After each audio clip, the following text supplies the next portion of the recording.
পান্তা সবে আনন্দিত হইয়া। ওই জন্য জগন্নাথের কথা শোনার জন্য গোটা গ্রামবাসী এক জায়গায় হয়ে গেল। বাসুদেব মুরারি গুপ্ত জগন্নাথ পান্তা আনন্দেতে রাখিলেন ঘরে না দেখে ছাড়িয়া। তখন সবাইকে আনন্দিত হয়ে ঘরে রেখে দিলেন। চৈতন্যের কর্মকথা শুনে তার মুখে আপনার পাশরে সবে চৈতন্যর কথা শুনে।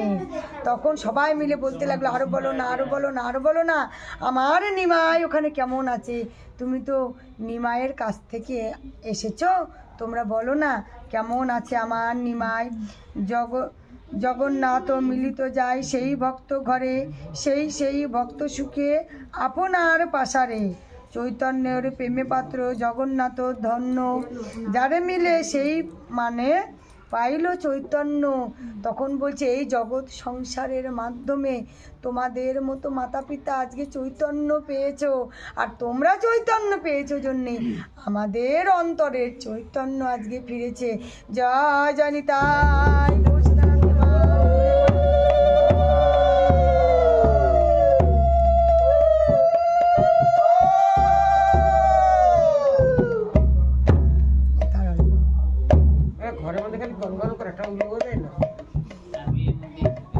শিবানন্দ সেনগৃহে যাইয়া রহিলা, চন্দাদি তৈল তাহা এক মাতা কইলা।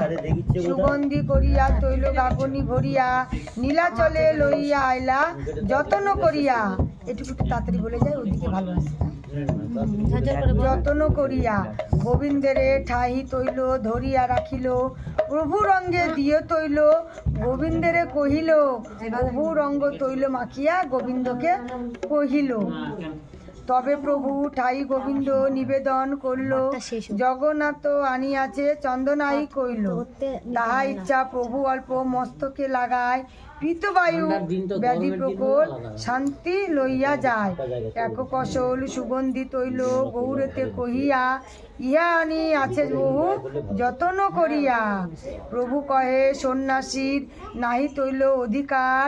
সন্ন্যাসী যারা তারা তো তৈল মাখিতে পারে না, আর মায়ে কি করছে তেল পাঠায় দিচ্ছে, আমার গোড়া চাঁদ একটু তেল মাখিবে।